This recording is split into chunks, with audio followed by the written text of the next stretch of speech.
Assalamualaikum warahmatullahi wabarakatuh. Perkenalkan, nama saya Muhammad Rabdi dan saya akan mereview jurnal yang berjudul Hydrophobic Polymer from Food Waste, Resource and Synthesis. Baiklah, judul dari jurnal yang saya review ini adalah Hydrophobic Polymer from Food Waste, Resource and Synthesis, yang artinya dalam bahasa Indonesia adalah polimer hidrofobik yang berasal dari limbah makanan, daur ulang dan sintetis. Jadi fokus dari jurnal ini adalah dua hal, yaitu proses daur ulang dan proses sintetis. Kita sudah belajar ya hidrofobik ini di bagian kimia organik. Tepatnya kalau nggak salah saya di kimia organik 1. Jadi pengertian hidrofobik ini adalah hidro itu artinya air dan fobik itu tidak menyukai, artinya adalah senyawa. Dalam jurnal ini ada senyawa kimia yang tidak bisa berikatan dengan air, artinya dia merupakan kalau kita bilang hidrofobik ini umumnya itu tersusun dari senyawa non polar, sedangkan air kan polar. Ketika non polar disatukan dengan dilarutkan dalam senyawa polar, itu tidak bisa bersatu. Nah, di sini nanti akan dijelaskan materinya tentang hydrophobic polymer. Nah, food waste-nya atau limbah makanan ini, karena dia dalam jurnal ini memakai limbah makanan, artinya kan limbah makanan itu secara terjadi polimer nanti secara biologis ya. Artinya nanti bisa dikatakan bahwa nanti polimer di sini merupakan biopolimer, artinya yang mengacu pada polimer yang berasal dari tumbuhan atau makhluk hidup. Oke, next slide. Nah, bagian ini merupakan bagian abstrak. Ini dalam jurnal ini terdapat beberapa kata kunci seperti biomasa, sintesis polimer, sisa makanan atau food waste atau limbah makanan, polimer hidrofobik. Ini merupakan kata kunci utama di dalam jurnal ini, dan biopolimer dan green chemistry. Nah, pertamanya adalah di abstrak ini dipaparkan tujuan dari jurnal ini, yaitu mensurvei sumber daya limbah makanan global saat ini dan menunjukkan bagaimana hal itu dapat digunakan dalam pembuatan hidrofobik. Jadi dalam jurnal ini menyurvei semua data-data dalam jurnal lain tentang limbah makanan secara global, secara menyeluruh. Nah, dari hasil survei di sini didapatkan bahwa limbah makanan itu berjumlah sekitar 1,3 petagram dalam per tahun, atau kalau kita jumlahkan dalam ton itu 1,7 miliar ton lebih. Data ini menunjukkan bahwa food waste atau limbah makanan ini sangat banyak ketika sangat banyak dalam yang dihasilkan dalam satu tahun, sehingga ini menuntut kita untuk kita mendaur ulang atau membuat produk baru agar limbah-limbah ini tidak ada dalam bumi. Yang lebih dari limbah makanan ini dapat dijadikan sebagai produksi material baru dengan melakukan berbagai perlakuan terhadap limbah tersebut dan didapatkan nanti produk baru. Nah, produk baru itu dapat juga dilakukan dengan proses sintesis. Nah, adapun yang kedua ini adalah poin dari kedua abstrak ini menunjukkan bahwa hal ini berdasarkan survei ini memberikan peluang terbaru bagi kita semua untuk menunjang hasil-hasil dari limbah makanan untuk diolah menjadi produk bahan jadi. Nah, ini merupakan bagian introduction, yaitu proses awal mula terjadinya atau pencetus dari polimer hidrofobik. Dari jurnal ini disebutkan bahwa pada tahun 1940 Henry Ford mematenkan cangkang bodi mobil yang terbuat dari polimer berbasis kedelai. Nah, mungkin kalau kita lihat secara logika, kita tidak mungkin satu kedelai itu suatu bahan limbah kedelai itu bisa dibuat sebagai bahan penopang dari baja mobil, dari kerangka baja mobil. Tapi di sini si Henry Ford ini membuktikan bahwa kedelai ini memiliki kandungan serat yang kuat untuk menopang dari kerangka bahan baja. Jadi sebenarnya juga bukan mentok-mentok hasil bahan utama kedelai yang digunakan, tapi kedelai yang ada ini, kedelai kan polimer ya, ada kandungan polimer. Serat dari kedelai itu digunakan sebagai bahan penopang cangkang bodi mobil, dan benar teruji bahwa cangkang mobil ini lebih kuat ketika dibandingkan dengan bahan utama. Nah, tentunya ini merupakan satu keajaiban juga bagi industri polimer juga, sehingga dengan adanya kejadian ini dapat menghemat sepertiga dari berat badan baja, dan Ford percaya itu bahwa lebih aman, dan dari segi ekonomis juga kita bisa memangkas harga rangka baja yang seutuhnya dengan ditambah dengan kedelai, pengolahan dari kedelai, sintesis dari kedelai akan menghemat sepertiga dari berat badan baja dan menghemat harga ekonomis juga, harga produksi dari kerangka baja mobil itu. Nah, dan si Ford ini memiliki hubungan kompleks dengan pertaniannya. Artinya dia mengkombinasikan dengan hasil pertaniannya dengan industri dunia industri, perusahaan industri, sehingga berhasil menemukan rangka baja yang berbentuk tabung yang lebih kuat dan dipercaya itu lebih aman daripada rangka baja yang seutuhnya. Jadi itu kalau kita pahami secara kimia juga, rangka baja dengan penambahan serat kedelai sebagai penopangnya itu dapat menahan dari korosi juga. Kalau dari rangka baja semua itu dapat menyebabkan korosi lebih cepat dibandingkan dengan penambahan serat kedelai untuk menghasilkan rangka baja yang lebih aman dan lebih kuat. Dengan menggabungkan dunia industri dengan pertanian, itu akan menyebabkan sektor ekonomi yang seimbang. Jadi tidak semua kita pakai di bagian perusahaan industri, tapi juga kita memakai di bidang pertanian juga. Nah, menimbulkan seperti dibilang ini adalah terintegrasi itu dengan sektor lainnya. Oke. Nah, mungkin di sini bagian definisi biopolimer.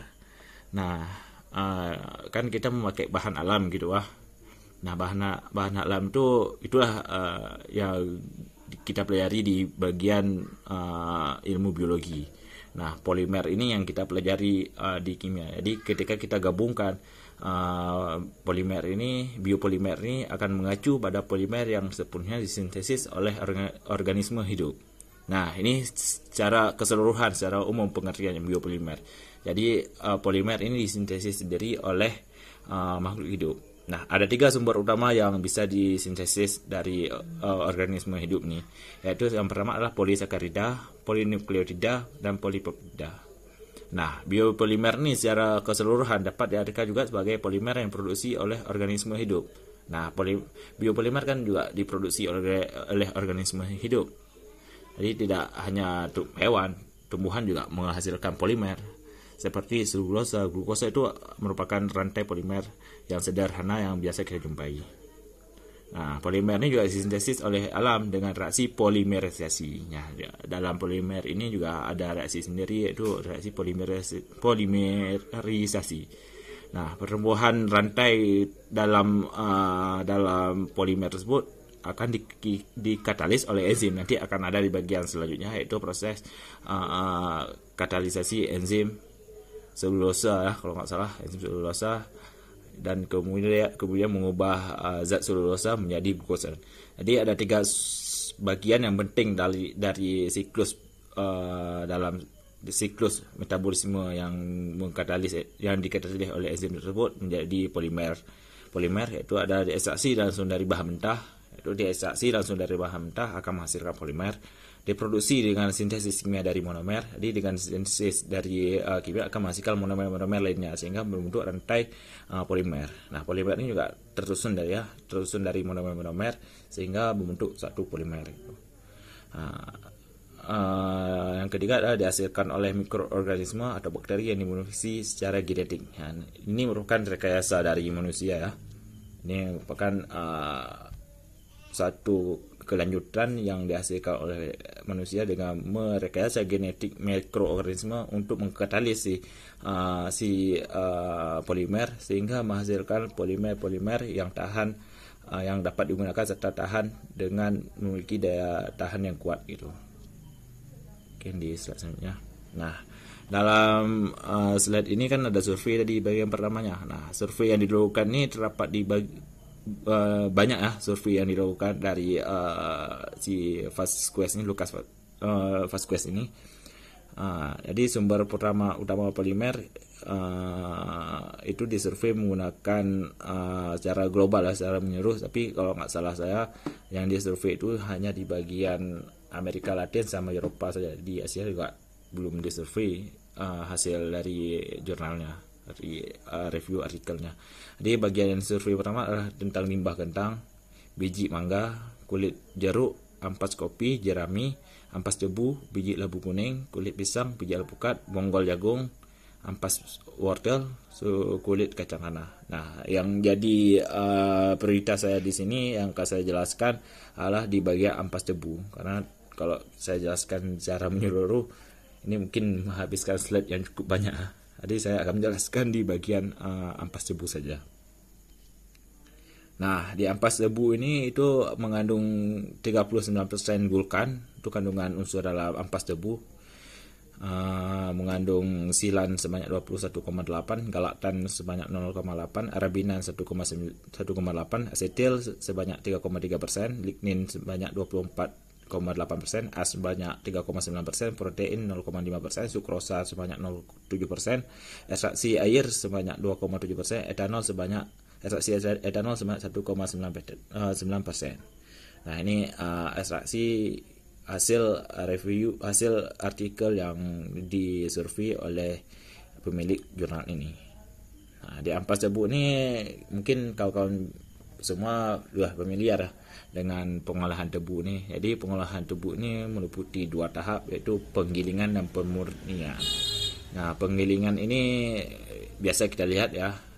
Jadi tebu ini digiling terlebih dahulu sehingga menghasilkan air debu, dan setelah menghasilkan air debu ya ampas itu dibuang. Tapi dengan pemurnian ini meliputi dengan pemanasan lagi sehingga menghasilkan 99% gula nanti akhirnya.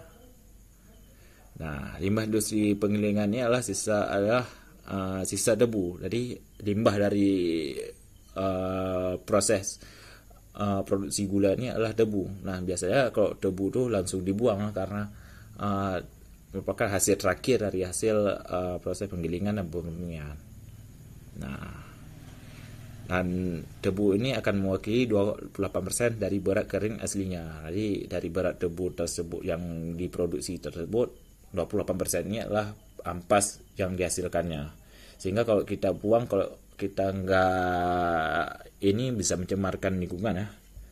Kalau kita bakar juga mencemarkan lingkungan juga. Jadi perlu perlakuan khusus untuk mengatasi hal-hal seperti ini.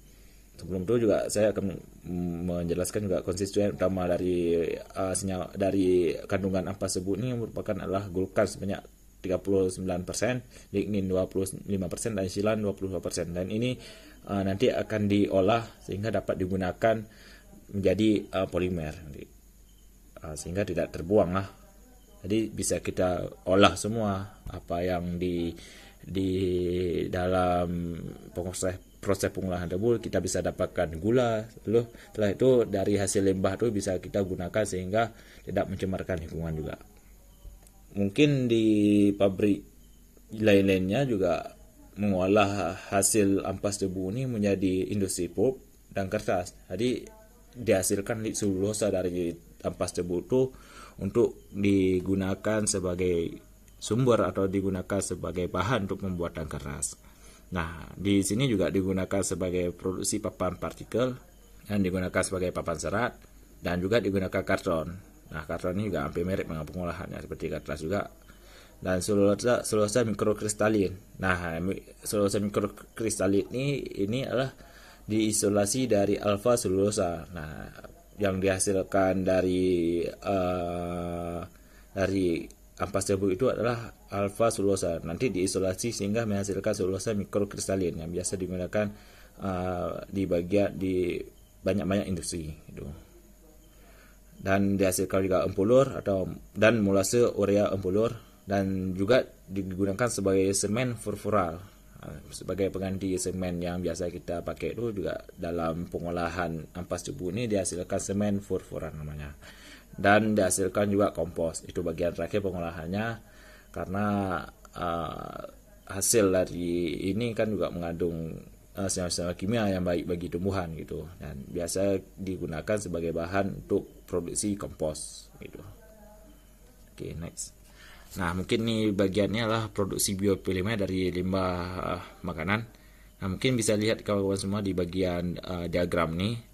Nah, di sini yang pertama adalah pengolahan limbah makanan menghasilkan banyak nih, menghasilkan selulosa gitu, menghasilkan gula, pati, ini start ini pati, menghasilkan fiber, protein, minyak, dan sitin. Mesti kita fokus ke gula.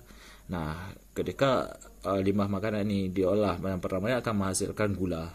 Ini bahan utamanya. Nah, gula ini akan disintesis lagi sehingga menghasilkan etena, dan dihasilkan, dan terakhir diolah lagi menghasilkan polimer. Nah, mungkin ini bisa kalian lihat, bisa ikuti diagram-diagram ini sehingga kita akan tahu proses-proses pengolahan dari food waste ini atau limbah makanan ini. Nah, kita fokus ke 3 strategi dasar untuk produksi polimer ini. Ini ada 3 produksi strategi dasarnya. Yang pertama adalah pengomposan. Nah, pengolahan ini biasa digunakan yang bahan ini yang pertama adalah sebagai pengomposan. Nah, sebagai pengomposan artinya dibuat sebagai pupuk. Ini yang paling sering terjadi dalam dunia industri. Yang kedua ini orang-orang industri ini langsung melakukan proses pembakaran. Nah, pembakaran ini dilakukan untuk misalnya kan seperti ampas tebu digunakan untuk proses pembakaran sebagai sumber energi untuk menghemat pengeluaran dari pabrik tersebut. Nah, yang ketiga adalah biodegradasi. Nah, biodegradasi ini adalah proses penguraian. Nah, proses penguraian yang dilakukan oleh makhluk hidup. Nah, biasanya nanti akan penambahan enzim gitu untuk mempercepat reaksi yang terjadi dengan adanya yang dilakukan dengan adanya proses penguraian yang dilakukan oleh makhluk hidup gitu. Nah, sehingga produksi biopolimer ini sekarang banyak sekali yang minat. Karena difokuskan juga karena untuk menghemat pengeluaran, sehingga menghemat pengeluaran, dan tentunya mereka juga mengharapkan lingkungan ketika memproduksi suatu produk itu aman gitu, sehat gitu. Nah, mungkin ini difokuskan dalam konversi sumber daya biomasa dengan mengisolasi monomer untuk menghasilkan senyawa baru. Yaitu setelah dia mengisolasi ini bisa kita lihat dengan mengisolasi suatu monomer yang ada dalam senyawa tersebut. Nah, orang tersebut akan mengolah sehingga menghasilkan senyawa baru dengan bioteknologi industri yang melibatkan metode kimia. Nah, dengan melibatkan metode kimia seperti nanti sintesis yang dilakukan akan menghasilkan produk-produk baru. Nah, mungkin di sini ada keterangan juga, kawan-kawan nanti bisa lihat juga. Ini ada PE itu PE ini merupakan, atau PU, PA ini merupakan merek dagang ya. Kalau kita singkat dalam kimia itu ada polyester, polyethena, ada polyamida, TPS, termoplastik starch, pati termoplastik ini. Kalau bahasa Indonesianya HA, hidrosil alkanoat, ada asam laktat, PHB, polyhidroksi alkanoat, ada PLA, polylaktat acid. Oke, next slide. Nah, ini adalah polimer bersumber dari biomasa. Ini adalah biomasa seperti yang saya bilang tadi, adalah senyawa organik yang berasal dari makhluk hidup gitu. Nah, di sini merupakan contoh jagung lah kalau kita lihat nih. Nah, jagung ini ada 3 rute yang dapat dilakukan dalam menghasilkan produk baru. Itu yang pertama adalah rute konvensional. Nah, rute yang biasa dilakukan oleh pabrik-pabrik. Rute dari ini akan menghasilkan papan seperti contoh yang ada ini, menghasilkan juga paper, kertas gitu ya. menghasilkan gula juga demikian, juga diproduksi dari jagung ini juga menghasilkan gula jagung ya. Yang kedua ini ada harvesting processing, yaitu setelah gula ini sesudah jagung ini masak, itu akan yang kedua ini akan melakukan proses pemanenan. Itu akan menghasilkan gula, juga menghasilkan plant oil, yaitu tanaman minyak dari tanaman tersebut. Nah, dari ini akan diproses lagi dengan industri bioteknologi gitu, sehingga menghasilkan produksi bakteri polimer. Nah, juga ada chemical conversion, sehingga menghasilkan diolah lagi, menghasilkan zat-zat kimia baru yang bisa digunakan seperti pengobatan, seperti juga hal lainnya seperti dari tanaman jagung ini bisa diolah dengan berbagai-bagai fungsi dengan mengikuti berbagai rute-rute yang ada di sini. Yang ketiga adalah dengan ada rute pengembangan transgenik ya. Ini merupakan rekayasa genetika yang dilakukan oleh peneliti dari rekayasa genetika ini juga diperoleh senyawa kimia baru yang diproses, nanti bisa diolah sehingga menghasilkan zat-zat senyawa biomasa gitu yang bisa dikonsumsi oleh manusia secara sehat tanpa menggunakan bahan-bahan kimia lainnya. Oke, baiklah. Mungkin sekitar 22 hingga 37% dari terdapat dari sumber limbah makanan ya kalau jagung nih. Kalau dari limbah jagung ini juga merupakan, kalau transgenic game plants development ini atau rekayasa genetika ini juga merupakan modifikasi polimer ya. Nah, polimer yang sudah terbentuk kemudian dilakukan modifikasi, sehingga terbentuk produk baru. Nah, modifikasi polimer ini juga dikenal juga dengan sintesis polimer ya. Nah, sintesis polimer ini juga melibatkan reaksi kimia untuk memperoleh produk kimia yang baru. Jadi ketika disintesis dimasukkan zat kimia lain, maka akan terbentuk produk baru, produk yang ingin si peneliti mau. Nah, modifikasi polimer ini dilakukan pada gugus hidrosil dari struktur polisakarida. Dari struktur polisakarida yang hasil oleh jagung ini, maka dikasih modifikasi polimer itu di bagian gugus hidrosilnya atau gugus OH-nya untuk digunakan sebagai biopolimer. Mungkin ada dua modifikasinya ya, yang di sini ya, yaitu modifikasi massal itu berkaitan dengan pembentukan turunan. Salah satunya itu adalah pembentukan kitosan. Oke, baiklah, di selanjutnya ini tadi dijelaskan bahwa di bagian modifikasi kimia pada permukaan. Nah, bagaimana sih modifikasi kimia yang dilakukan pada permukaan dari selulosa ini, yaitu dengan proses pembentukan ikatan kovalen antara rantai dari fungsi hidrofilik.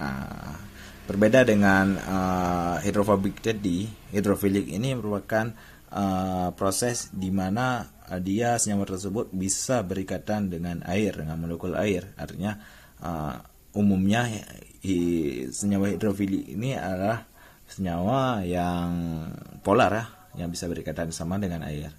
Nah, sehingga dia dengan proses terbentuknya ikatan kovalen ini, maka akan mengurangi kemungkinan proses hidrasi.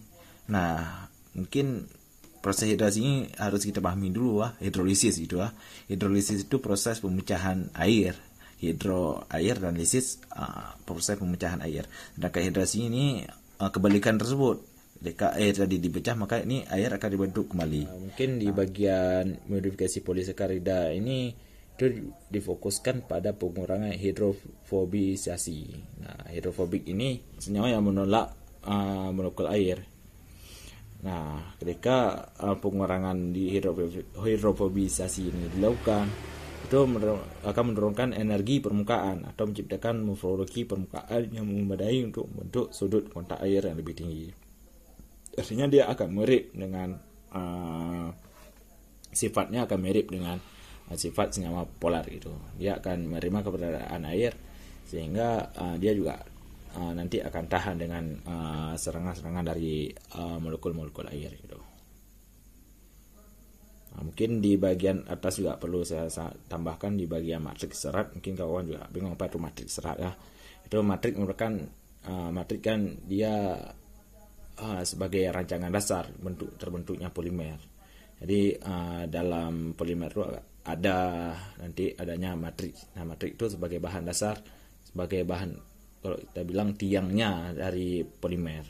Pertama ada matriks, nanti akan terbentuk polimer. Yang di sini adalah matriks serat. Jadi seratnya dalam serat itu ada terbentuk matriks yang merupakan tiang penyangga dari terbentuknya serat. Oke, next. Nah, ini ada modifikasi struktur selulosa. Nah, kawan bisa lihat juga nih ya. Ini yang gambar 10 merupakan struktur selulosa. Nah, struktur selulosa ini atau senyawa selulosa ini dicirikan oleh keratannya yang buruk. Nah, kenapa sih selulosa ini memiliki keratan yang buruk? Nah, diperoleh bahwa dalam jurnal ini mengatakan bahwa selulosa itu sudah stabil, ikatan dari gugus OH-nya, ikatan antar karbon itu sudah sangat stabil. Nah, ini juga dikatakan bahwa ikatan hidrogen intra atau antar molekul yang ada dalam molekul selulosa ini itu sangat kuat sehingga sulit untuk diganggu oleh molekul air. Jadi ketika air dicampurkan atau air ditambahkan dalam selulosa ini, maka dia tidak bisa, sulit untuk bercampur karena ikatannya ikatannya sudah kuat. Jadi ketika ditambahkan air, palingan kalau kita tambahkan air dalam selulosa ini dia hanya akan mengembang saja. Molekul-molekul air akan mengisi setiap kekosongan yang ada dalam selulosa tersebut. Nah, mungkin modifikasi kimia ini pada permukaan digunakan untuk meningkatkan adhesi antara gugus OH polar dari serat selulosa dan matriks non polar. Nah, solusi yang ideal adalah menciptakan ikatan kovalen antar permukaan serat dan matriks tersebut. Nah, mungkin di adhesi ini berbeda dengan kohesi ya, itu kedua perbedaan. Jadi adhesi ini merupakan satu partikel-partikel yang saling menempel. Nah, saling menempel dengan senyawa yang berbeda. Jadi seperti yang di atas, yang di sini dikatakan bahwa gugus OH polar dari selulosa dan matriks polimer dari non polar. Nah, dari OH polar, gugus OH yang polar ini akan menempel atau berikatan dengan polimer non polar gitu, sehingga terbentuk ikatan yang sangat kuat gitu. Nah, kan ini tidak akan terbentuk dengan sebegitunya, tapi dipengaruhi oleh hal-hal lainnya atau perlakuan lainnya, seperti dengan menciptakan ikatan kovalen antara permukaan serat dan matriks. Gimana sih proses pembentukannya? Proses pembentukan bahwa ini merupakan pembentukan ikatan kovalen antar rantai dari fungsi hidrofilik. Nah, dari fungsi hidrofilik ini akan dibentuk ikatan kovalen. Nah, ikatan kovalen ini akan mengurangi permukaan hidrasi. Nah, hidrasi ini merupakan proses di mana ion dikelilingi oleh molekul air yang tersusun dalam keadaan tertentu. Nah, molekul air ini dia tidak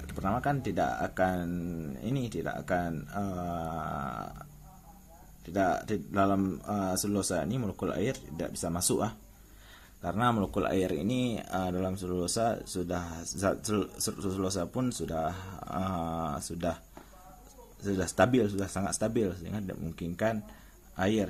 Nah, pembentukan ikatan kovalen ini juga memperkuat bentuk dari selulosa ini agar dia tidak bisa menerima air. Nah, ini dikatakan bahwa mengurangi kemungkinan hidrasi. Nah, dengan mengurangnya si pembentukan hidrasi ini, sehingga air tidak bisa masuk lagi ke situ. Nah, sehingga dengan air tidak masuk lagi, sifat airnya akan meningkatkan gaya termenerai antar partikel, sehingga terbentuklah suatu partikel yang sangat kuat. Nah, mungkin ini adalah proses hidrolisis selulosa menjadi glukosa. Di bawah ini di atas merupakan di bagian gambar 10 merupakan gambar selulosa, di gambar 11 ini merupakan hidrolisis selulosa menjadi glukosa. Nah, hidrolisis selulosa ini dilakukan oleh enzim selulosa. Nah, ini di bagian panah ini merupakan enzim. Nah, enzim ini bersifat sebagai katalis. Artinya dia akan mempercepat laju reaksi sehingga nanti ketika ditambahkan enzim ini akan terjadi pemutusan selulosa. Dia akan terputus menjadi dua bagian nanti. Ini diambil merupakan bagian pertama aja, glukosa. Nah, kita lihat bahwa ikatan di OH-nya akan putus nanti. Nah, beberapa contoh enzim tersebut adalah seperti enzim endo 1,4 beta glukanase yang menyerang ikatan internal. Nah, ikatan internal itu ikatan yang di tengah tuh. Nah, sehingga terbentuklah glukosa. Nah, kalau dari kita lihat ini akan di selulosa ini ada dua struktur ya. Kalau kita lihat, sehingga dengan penambahan enzim selulosa dia akan memutuskan ikatan di internalnya, di ikatan di tengah, sehingga terbentuklah glukosa. Nah, dan satu lagi enzim yang biasa dipakai adalah ESO 1,4 beta glukanase. Nah, si ESO 1,4 beta glukanase ini akan menyerang ujung selulosa dan memisahkan selulosa menjadi dua bagian glukosa. Nah, ini akan memisahkan dengan pemakaian enzim ESO 1,4 beta glukanase akan memisahkan selubiosa menjadi dua bagian glukosa. Oke, next slide. Nah, mungkin ini adalah bagian keuntungan menggunakan serat selulosa. Nah, serat selulosa ini digunakan sebagai penguat. Nah, hal ini kalau kita lihat dari belakangan si Henry Ford yang menemukan kedelai sebagai zat penguat, di serat selulosa ini juga bisa digunakan sebagai penguat. Nah, sebagai penguat apa? Nah, selulosa ini juga digunakan sebagai pengganti serat kaca. Nah, serat kaca ini kalau kita bilang memiliki harga ekonomis yang tinggi, sedangkan selulosa ini memiliki harga ekonomis yang rendah, dan banyak kita dapatkan selulosa ini. Jadi di pohon pun bisa kita dapatkan serat selulosa ini. Nah, dan si serat selulosa ini bisa menggantikan serat kaca dalam bahan komposit dengan termoplastik, matrik, polimer, termoset. Jadi bisa dua dipakai. Serat selulosa ini bisa dipakai dengan termoplastik mengganti serat kaca di bagian termoplastik. Nah, mungkin di bagian Bapak juga sudah dijelaskan bahwa termoplastik ini merupakan zat yang kurang tahan terhadap panas. Sedangkan polimer termoset ini zat yang tahan akan panas. Jadi di dalam selulosa ini bisa menggantikan serat kaca di dua bagian. Nah, ini juga sangat menguntungkan ya kalau kita pakai serat selulosa.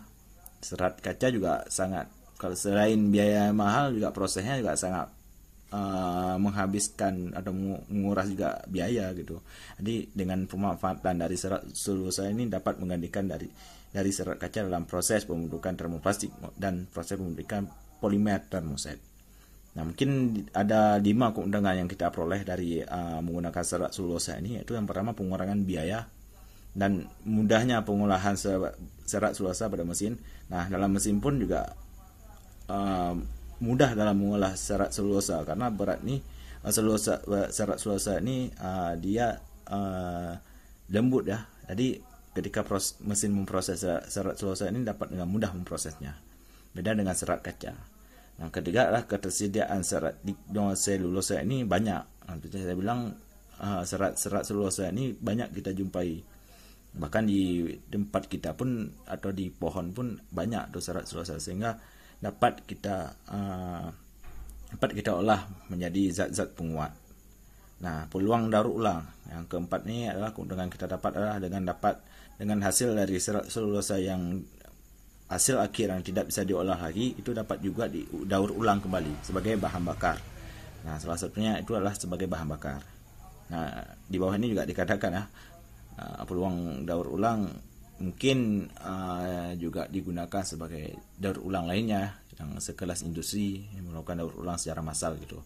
Nanti yang kelima ini adalah pembakaran dengan pemulihan energi. Nah, pembakaran yang dilakukan dengan selulosa ini dapat menggantikan zat-zat ataupun mineral-mineral lainnya, nah, menggantikan seperti batu bara, sehingga meminimalisirkan kerusakan lingkungan lagi. Oke. Nah, mungkin di bagian ini adalah bagian kesimpulan mungkin dari pemaparan yang saya lakukan dari bab pembahasan atau bab penduluan juga. Ada yang pertama saya dapatkan 2 poin, yaitu yang pertama adalah ada 3 jalur strategis untuk memproduksi biopolimer ini. Yang pertama adalah melakukan dengan metode sintesis kimia dari biomasa. Nah, senyawa organik yang diperoleh tersebut akan disintesis dengan sintesis kimia sehingga menghasilkan produk yang baru ataupun polimer yang baru.